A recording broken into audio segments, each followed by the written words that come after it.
add to that? It is, yeah. No, it's what we've been saying. It's what we've been saying. We still need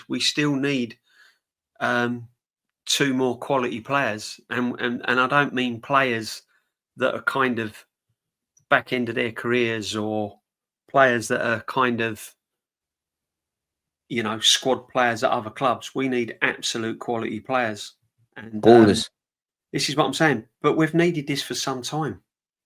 I don't know what people are so shocked about. We've needed this for some time. When we finished 2 points behind Manchester City, that is the summer we should have struck whilst the iron was hot.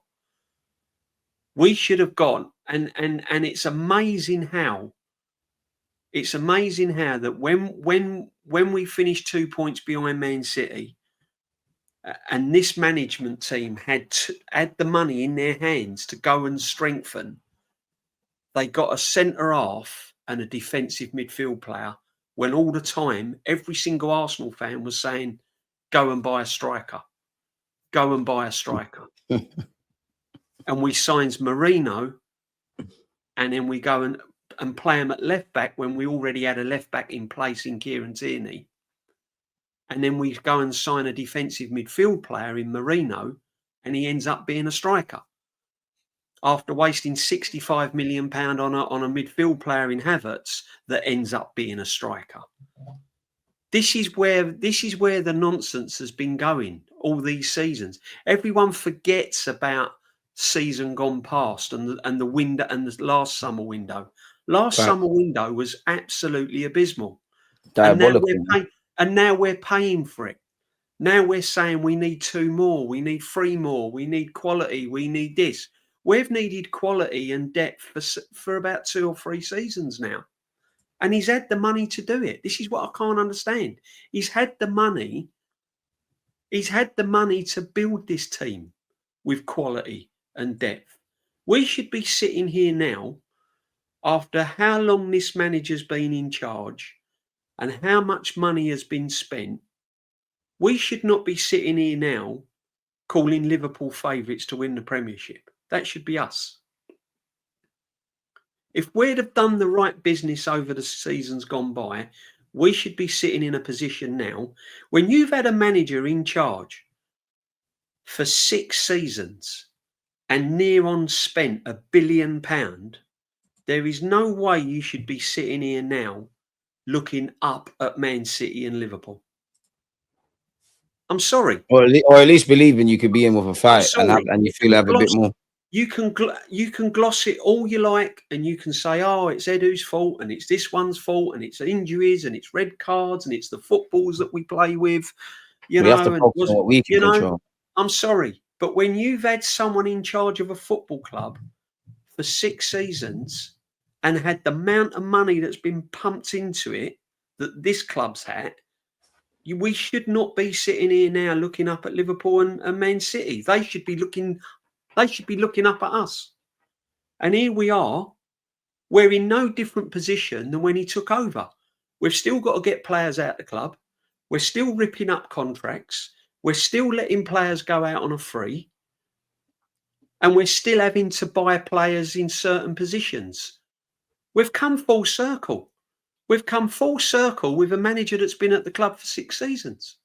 Is that the higher powers that be as well then? It's just everything. Edu left.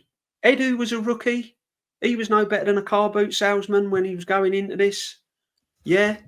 You had Pinky and, you had Tom and Jerry. They were working together. Edu and Arteta, they was buying all this madness. 35 million on Vieira when we could have got Vitinha. 35, buying, giving Eddie Nketiah contracts when we could have got Isak. Come on, and now everyone's like, oh yeah, but we've got Gyökeres and we're doing this and we're doing that and we're doing this. Yeah, we should have been doing it ages ago. And now we're still short. We're still short. We are still short.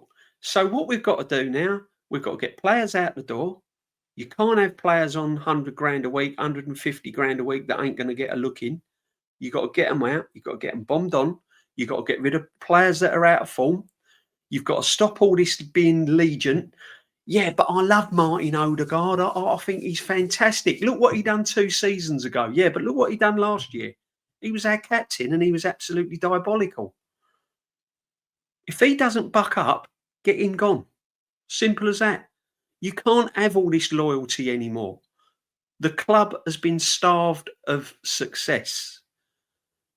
So what do you lot make of this comment then? Because naturally people think differently. Money doesn't dictate success. It's a strong variable, but doesn't mean we should be favourites or win the trophy. Well, yeah. The fact is, yeah. Sorry, DJB. Yeah. No, go on, Kenny. Well, sorry, I think the fact is that you say that, but money doesn't. But if you buy good players, you need money to buy the good players, and with good players, you want people with good characters and winning mentality. You still have to spend money to get that. You still have to spend the right sort of money to get the right manager in with the right pedigree to get the most out of players. You have to spend money to get the best people on board behind the scenes to get who can enable you to have the best facilities, like I said, the best transfer networks, the best scouts to get your players. Man City over the years have had the best players, the best managers, the best players with mentality and winning mentality, and they've maintained that. It doesn't come. It doesn't. It's not built. Not everyone's like a Man United, where Man United were lucky when they had those young kids, coming through Fergie, or what I mean. You have to spend money, but you have to spend money the right way. So spend your money the right way and getting the right individuals and right characters, can help you on your way to success. And then it's up to the players, but you don't get it for nothing.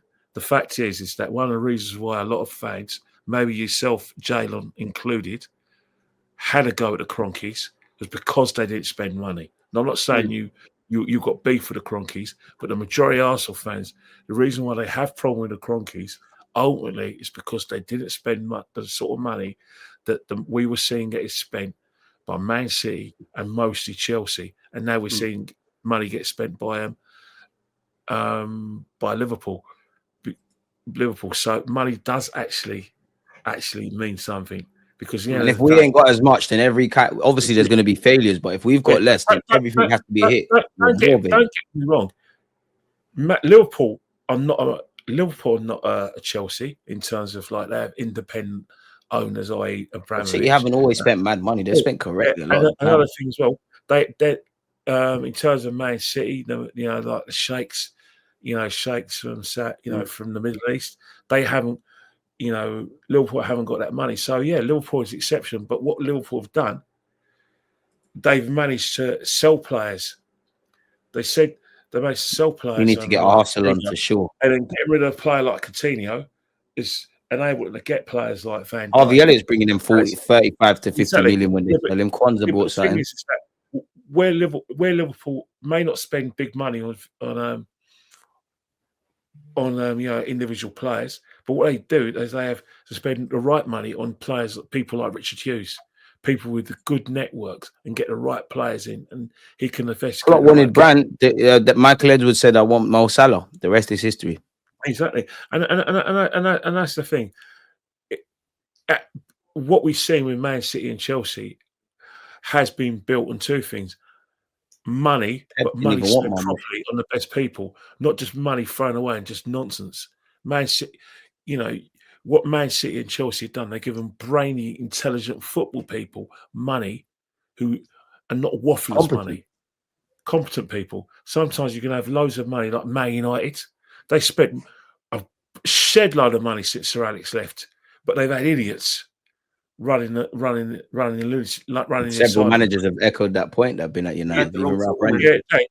How can Man United have managed like Ten Hag, Mourinho, big names like that?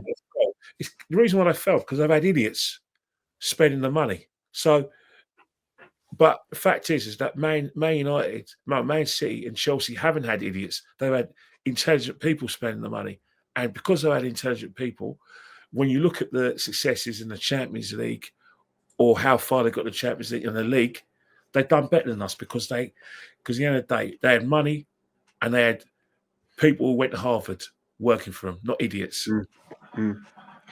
I think we've I think it's getting the balance right, and you have to recruit wisely and get the players that's going to do a job that's going to get you success. Unfortunately, the problem is what people forget is Arteta's first job as management is Arsenal Football Club, and I think people forget that. And the thing is if you're not going to spend a lot of money at a football club, then you have to have the experienced man in the dugout to lead that team. And the fact of the matter is we haven't got that. We're still waiting for Arteta to deliver, and this is it. And it's getting to the point next season. It's getting to the point now where how long do we give him? How many more seasons do we give him? Because I thought that last season was going to be his last season. I thought the writing was on the wall for him last season when we didn't win anything. The fact that we're going in now to another season, I don't know. If we don't win anything next season, there'll still be fans backing him, and then we go into another season, and then more money will be thrown at it. Then you'll have this position where more players have got to be sold. Then we need to sign this one. Then we'll be back here again next season saying, oh, yeah, because we need this player. Oh, and we didn't have this, and we didn't have that. And we didn't have this, and we didn't have that. And then the following season, it'll be the same problem. So it has to eventually, money spent or no money spent, the buck stops at the manager. It has to. At some point, you're right, because there's been a whole leap of different people. You can address the situation all you like. You can look at money, you can look at owners, you can look at anything. The owners are going nowhere unless they sell the club. And at the end of the day, the owners... that ain't happening. Make too much money. The owners have pumped more than enough. I'm glad they make the money, because at the end of the day, if they never made the money, this club wouldn't be getting 750 nearly on £1 billion spent. So they've pumped the money in. The money's been pumped. It's been there. And this is what I'm saying. There's all faults with the owners. There are problems with the owners. Of course there is. But you can't just blame them 100%. Every club's got problems with the owners. But there comes a stage when you have to take it away from the owners, because the owners don't pick the team. The owners don't set the tactics. The owners don't set the... And we flirted with success despite what we say about the ownership as well. This is why I'm not on blaming just the gaffer or the problem is now we've trusted processes, we've trusted phases, we've gone through phases, we've gone through processes, we've flirted with this, we've flirted with that. There has to be now. Next season, we have to deliver. We have to. And there's no more excuses. I don't want to hear excuses of injuries. I don't want to hear excuses of red cards. I don't want to hear nonsense about Berta's not backed him and owners ain't backed him and he hasn't had this and he hasn't had that. He's had everything. He's had everything. He's had the contracts. He's had the money. He's had the choice of players. Won the player powers. He's had the fans backing. Trust this, trust that. It gets to the stage now, DG, with me that January I'm onto the owners though. I'm tired of it. I want to go into next season all guns blazing. I want a trophy next season. I don't care what it is. I want a trophy, and he has to deliver, I'm afraid. I think you're bang on, man. I think the Premier League is a feasible target. I don't have us down as the favourites. I think I maybe I'm lying a bit, but I think City, I have to give them that luxury of that was just a fluke, because they've been bullying this league for a number of years. Liverpool are not happy. They're building on what they've got. I still believe we should be in a fight. I think that is the one that shuts people up. Of course, Champions League's a dream. I definitely don't think the League Cup or the FA Cup is enough, but I think you need to get some level of silverware. I think because we've been so such a success, if you give the fans a day out in Wembley, and that leads to them going up those 117 steps to get a trophy, I think fans will give him another year. That's something you need it. The players need it as well. Everything's about winning, apart from winning. But the problem we got, people said we're not moaning. We're not moaning. We're just thinking. at a situation now where it's become critical that we do get some sort of success, even though we're not the favourites. We still got the right to feel disappointed and feel aggrieved if we haven't got success. Like you've got we're flirting with it now. It's not like we're eighth anymore. You've got this guy called Kojo say, "Stop moaning." We've got the best manager in the league, and that he's basically saying. But that logic, you have to hold him to the standards. We're the best manager in the world. Yes, score goals. This season's second won't be as bad as last season's second. So what he's saying is that we should be able to set in place. He's just said. Can I just say that if he's the best manager in the world and a tactical genius, why didn't he use his tactics then to win us the Champions League when he got to the semi-final? Why are we finishing second every season? Surely, if you're putting your manager with that high regard, he should be the best in my book. I don't know about anyone else's book, but the best in my book is who comes first. Yeah, and not even that, DJB. Like that's what I mean. Because for me, I rate Arteta. Kojo, if you're happy to watch this great football club come runners up and not get to any finals, and these players not have the experience of going out into a major final and having the chance of winning Saka and silverware, we want them to sign new deals as well. Fine. Give me the evidence where you think this manager is the best in the world. But it's not even that, DJB. For me, like I like Arteta, and I'm looking at Klopp, and I'm looking at Mourinho, and I'm looking at Ferguson, and I'm looking at these men. This is what I'm saying. It's like you can't have your cake and eat it. For me, I think if I isolate Arteta away from Arsenal, we're a better club when you walked into where we are now. If you left and someone else enjoys the fruits of your labor, that's your business. But it's for me. I do rate him. I do think you're a good manager. I do think you got a lot wrong, but you've got a lot right. But the difference with me and I think you've got to sort of put an asterisk. That's what I'm going to do. Yeah, but he's got. Yeah, you're not a winning coach. That's my issue. And for me, my thing is like, if you rate him like that, he's got to get over the line. Like you can't have your cake and eat it. You can't say so amazing and done better than the last excuses. Second, come on, coach. This is what I mean. And last year, that stuff is a bit mad. See, that's why I think some fans are in love with the journey, which is unnecessary now. And this is why I don't just blame the owners, because I'm not. And I'll say this: I'm not happy with the ownership. I don't think anyone is 100% happy with the ownership. But despite all of that, we've got to a semi-final. In fact, the last 2 years we've been back in the Champions League, there's been improvements. We finished second in the last 3 years. So clearly there's an element that we're moving closer and closer and closer, if I'm completely honest. And as much as I would love the owners to sell the club, but at the end of the day, if they sit there and tell me, you know what, DJ, we hear you, all of this stuff, you can understand that we do self-financing. Since we've become full owners, we have spent money. We've broken the transfer record with Declan Rice. We gave this man the job when he had no CV, essentially. We've spent mad money. We've ripped up deals. We've given money again. I can't just blame the owners. Obviously, you can say since they've been here, we ain't done nothing. The thing is, Arsenal got the owners that they've wanted for simple reasons. That let's not forget. We get Champions League. They're cool, man. Let's not forget, David Dean was the one who brought, Stan Kroenke into the club because he saw the threat with Chelsea. Peter Hillwood said, we don't want that sort here, whatever he meant by that sort, only he knows. But Stan Kroenke, promised not to rock the boat and be revolutionary.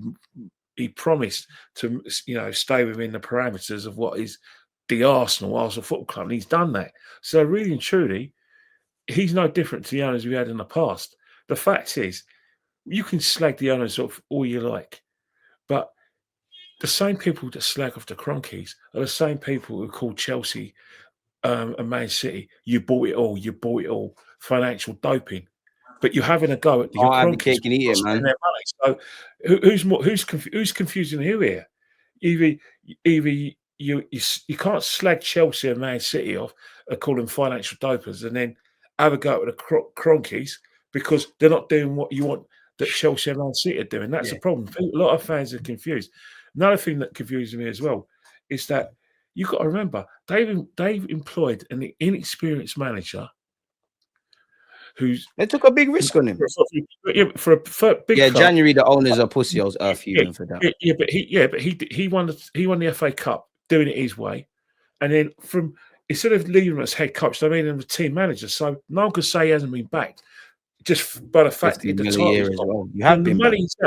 the money he's had, he has been backed. So when people say we want the owners that, I I don't know what. It's a relationship of convenience. these There's no owners what woe is me. However, I've always said, if Arsenal want to, go down that road and want to dominate, then they have to go to China. They have to go to Saudi Arabia, or maybe, well, you can't go to Russia because they're persona non grata. But you need that kind of money. But that's only step one. Step two is to get those people, those owners in who will hire the right people. I don't want people. I want the owners. If I want billionaires owners or trillionaire owners to hire people who went to Harvard, not people who went to Islington Sixth Form College.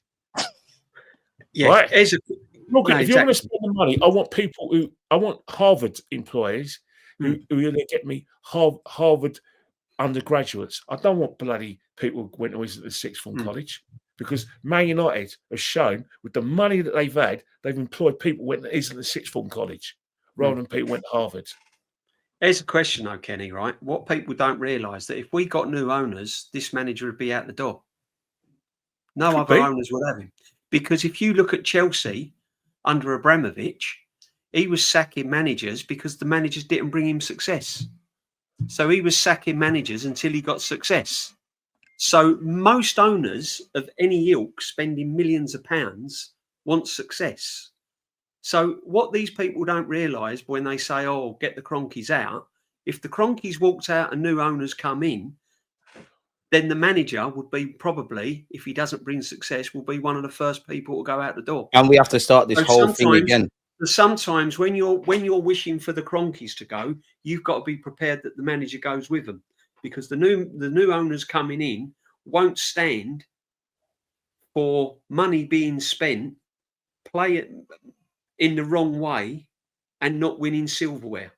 No new owners like the Todd Bowley at Liverpool, all these owners now that run football clubs are not going to put up with what the Cronkies are putting up with.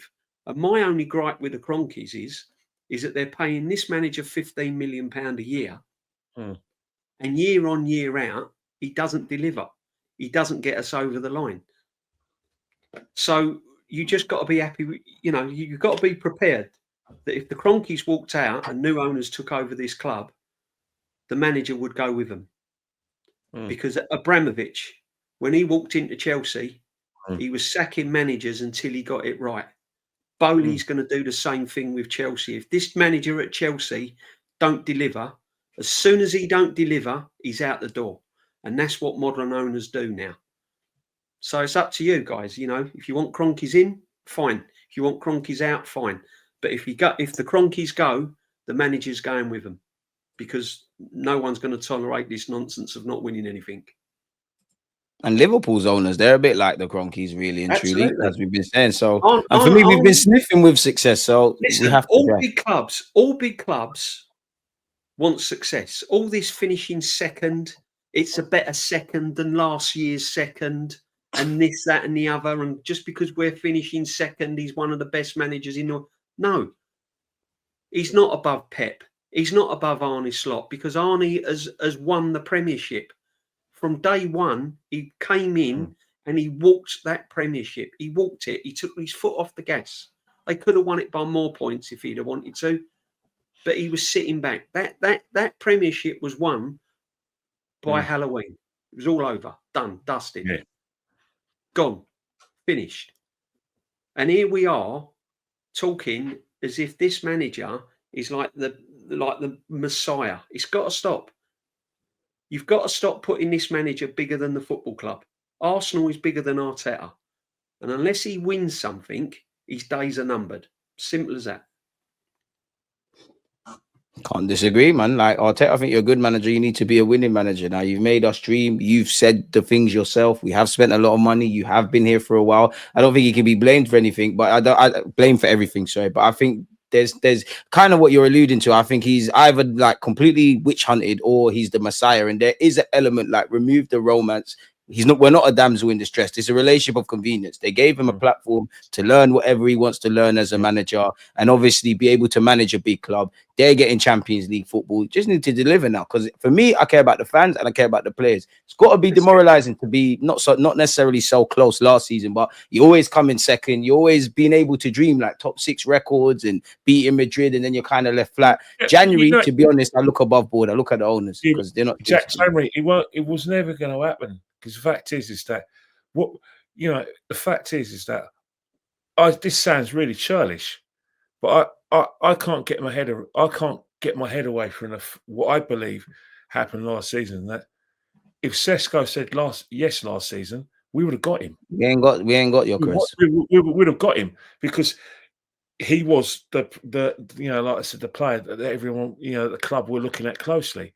So if we got Sesko, which Sesko last season, and we got the other few players, I think the club would have been satisfied with it. The fact that Arsenal didn't get a striker last season and they didn't get a striker in January was because 2 criminal acts. Yeah, but the reason why they didn't get a striker because they had their striker, only he hadn't come to the club yet. That was Sesko. Then this guy comes in, off gardening leave, starts his job in March. All of a sudden, he's looking at the Sesko thing, but he's thinking, hang on here.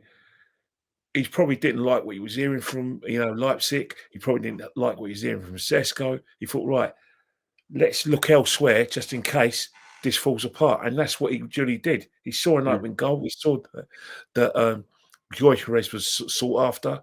He's gone straight and looked at Gyökeres, looked at the situation, probably tapped him up and said, yeah, I wouldn't mind coming to Arsenal. They're a big club. Why not? And then still spoke to Sesko. Leipzig priced themselves out of the bidding. Sesko wanted more money. This guy thought, yeah, I'm coming to Arsenal because I want to better myself. And that's what happened. We pulled the plug on Sesko because we had this, weight in the pipeline. If we didn't have this weight in the pipeline, who knows? We probably would have been going all the way up to the 1st of September. So that's the situation with Arsenal and the strikers. I look at Mikel Arteta and he says, look, he's not going to get a striker for the sake of a striker, just like Pep. I think their preferred way of playing is with like I said, split strikers or false number 9. But an out-and-out striker, it spoils the playing. Is that the dream for Arteta? But obviously, it's a dream. No. The thing is, when you look at Man City before they had Haaland. Oh yeah, they were doing the false 9 thing. It's essentially just packing up. Aguero's coming, his legs were going, and he's coming towards the end. Arsenal, before Gyökeres was even thought of, we had Havertz as a false number 9. That's how these guys prefer to play. A striker has to be unique levels where he has to be scoring goal every week for us to change the way we play. And let's face it, they've got Haaland. They've won. They did treble and they won the league. So, and then even in his crappy season, he got 21 league goals. So that is a player. We're hoping that Gyökeres is like Haaland. That's the thing, because the manager will have reservations about having an out-and-out striker because that's not the way he wants to play. So This is a big. You're gonna have to evolve now. And for Gyökeres, because guess what? We want Gyökeres to do what Haaland did, 3 years ago in his first game against West Ham at the the London Stadium, where he scored twice. I think he scored a hat-trick in his first game, didn't he? Yeah, first game, scored a penalty, scored a hat-trick, boom, good to go. What a debut. That's what we want for Gyökeres. Come on, Gyökeres. But Kenny, it's honestly, sorry, man, it's true what you just said. This is it. This is what this manager's style of play is, a false number 9. He hasn't. We see what he done with Aubameyang as an out-and-out striker. Slapped him on the left. Look what happened. Yeah, whacked him on the left-hand side, didn't he? Whacked him on the left-hand side, then he fell out with him, and the rest is history. Lacazette, he didn't get the best out of Lacazette. This is my worry with Gyökeres. Gyökeres is an out-and-out, old-fashioned striker. He's a bit of a throwback. He's a bit of a throwback. You have to play him as a Haaland, a Shearer type player. You can't have him as a false 9. You can't be saying to Gyökeres, look, I'm going to play you as a false 9, or I'm going to put you out on the left. This geezer's got a bit of an attitude. He down tools at his club, didn't turn up for training. Said, F you, I'm off, I'm going. And he was still getting paid. 27 as well. Right? So he's got attitude. Does Arteta handle players with attitude? Well, obviously he doesn't, because he binned loads of them when he joined. So what I'm trying to say is this guy is going to cause problems, and it's going to be, it will be fascinating to see how it all pans out and whether he plays to Gyökeres' strengths or whether he starts doing all this nonsense about dropping him into a false nine, putting him out on the left and putting Havertz down the middle. Because he's got that in his locker. Don't be surprised if you don't see that. You know? There are some fans that think Havertz will still start the majority of the games and Gyökeres will be off the bench. I disagree with that, and I definitely hope that's not the case. You can't. Wherever if Mikel I know what his temptation would be to, like fit Havertz in the team, but the fact is that the fans won't have it. His reputation won't allow for him to give into that sort of temptation. If you spent all that money on a player, the fact that he's the biggest sign that everyone's doing his celebration, even grown men and grandfathers as well, and fathers to be, and Gats and like teenagers. Next have a bit of fun, man. Next minute, you're going to see pensioners wearing rich jeans. Why don't they? You know what I mean? Where are we going with this? But anyway, back to my point. Anyway, the fact is that you have to play the main man. He is the main man. Football kids.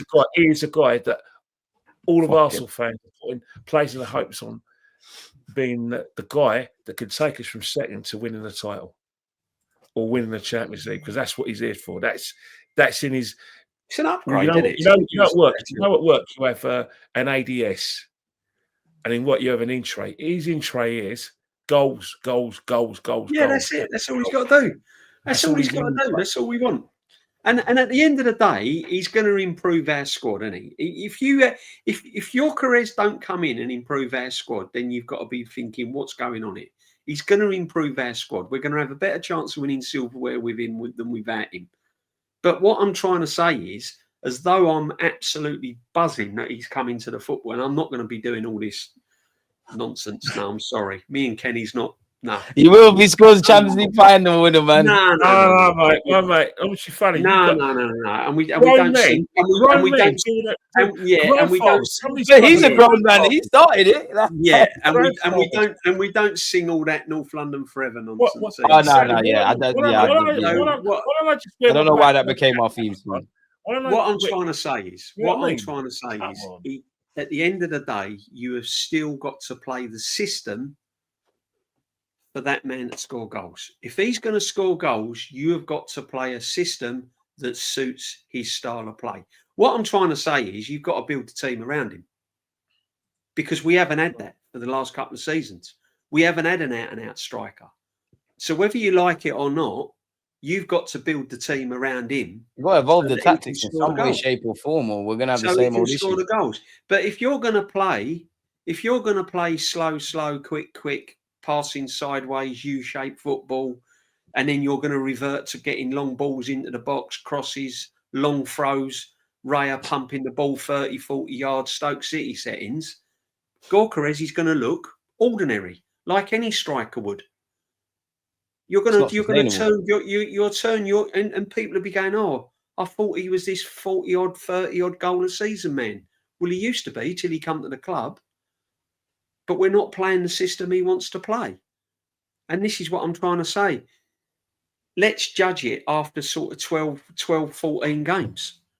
Because if he goes 1, 2, 3, 4, 5 games, maybe 6 or 7 games, and he ain't scoring goals, and then we see him out on the left or we see him playing a false nine and all of this nonsense, what you're going to do then? You're not going to, whose fault's that? Kroenke's? Berta's? Whose fault's that? The players. Yeah. Players. Wow. It's not going to be. It's going to be the tactics. Comes to the manager. It's down to it is now down to the manager. It's simple as that. Honestly, you can't go anywhere else. You've got your striker, you've got your Zubimendi, you've got your young talent coming through, Downman and all of that. You've got left backs, you've got quality centre halves, you've got quality right backs.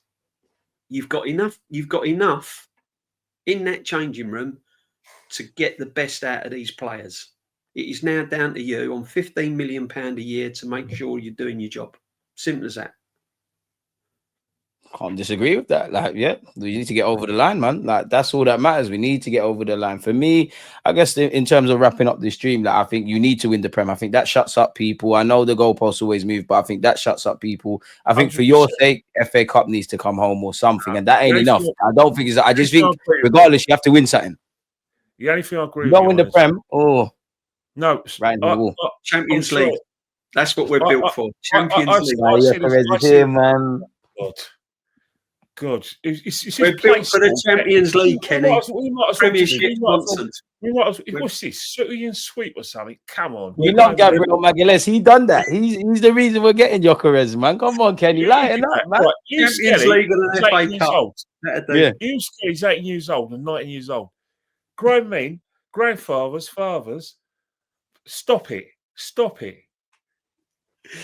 Yeah, there's grown men out there that wear full kits and they're not players. Or buy goalie kits. Listen, Kenny, you know as well as I do, when I walk out of Highbury and Islington on that first game of the season, I'm going to see grown men in their 40s and 50s with a full away kit on and the hat, the top, the shorts, the socks, and even the matching trainers, the blue and red matching trainers. We do have a great man. That's way too far. And they're all going to be walking down. They're all going to be walking down the high road with doing all this Gyökeres. But DG, they're going to look like, honestly, the two Ds. We do have a grown man doing it because guess what? He's on AFTV every week doing. He's on AFTV, isn't he? We have a grown man doing it. We have got an Arsenal fan that does it all the time. He's been doing it for years. I'm right with him. Arsenal fan. You need to lighten up, man. You know the fan. You know the man that used to support Luton. That one. Oh, I know the one. Yeah, I know the one.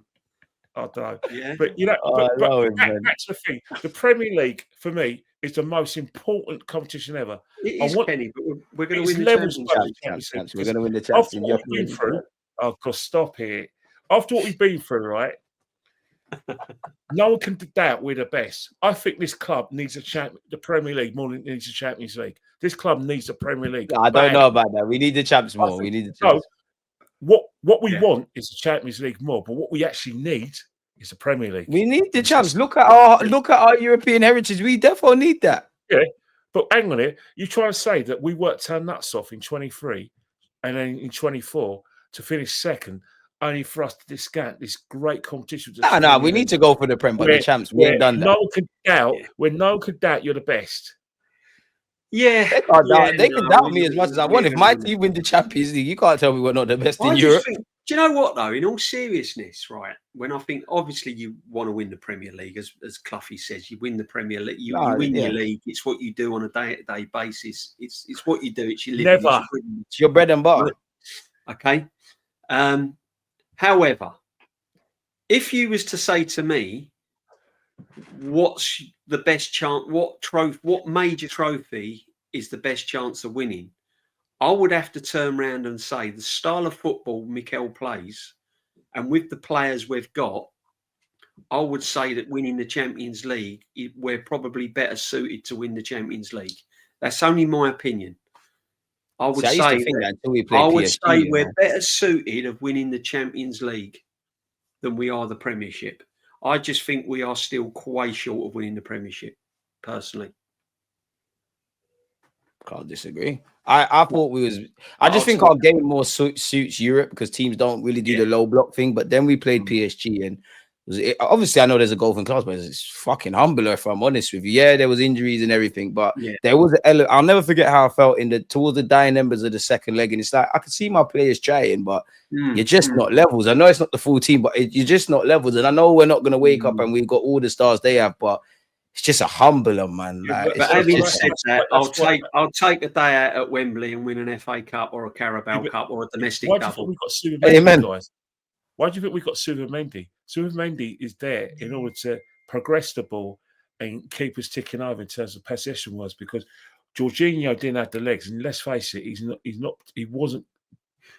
not good enough anymore. Partey, when people say Suleiman is better than Partey, you can't compare them because they're different players, they're different athletes, they're different two-legged, football animals. One physically, it's a mismatch. Partey is a strong man who, basically has the athleticism to go up and down if needs be, but he wins the ball and then he turns and then he takes the play his way. But Zubimendi gets the ball. He lends you the ball, but you give it back to him. He lends you the ball, you give it back to him. He finds that little pass and he keeps us in control of the game through his passing and his tiki-taka kind of football. Partey's not that player. So to compare them, it's a physical mismatch. And anyway, I always say, always move the wheel, tactical wheel, when you get new players. You can't replace like for like. It's impossible to do that in football. So you move the compass, maybe northwards tactically. And we need to do that anyway. So that's music to my ears, especially around Zubimendi and Gyökeres, if I'm honest. That's a good point, Boy Tendio makes. I mean, if Arteta does everything in his coaching to get Gyökeres in the positions to score goals, and he misses and he don't score, no, you can't blame the manager. You then have to look at the player, thinking, God, just buy a new player, just like Darwin Núñez didn't work out for Liverpool. They got he devised.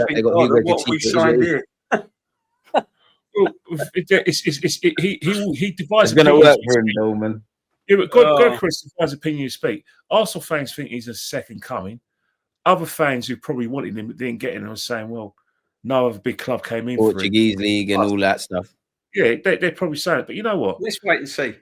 We have to wait and see. We have to wait and see. It's all about Old Trafford at R4. Kenny, we've seen it, haven't we, mate? Kenny, how many times have we seen players with the kind of banners that Gyökeres is coming to the club? How many times have we seen it over the years where they've come and they've looked pretty? Charlie Nicholas. Charlie Nicholas about 40 years ago came to this football club, scored 62 goals at Celtic, couldn't hit a barn door for us. Dennis Bergkamp, first few games when he played for us, didn't score until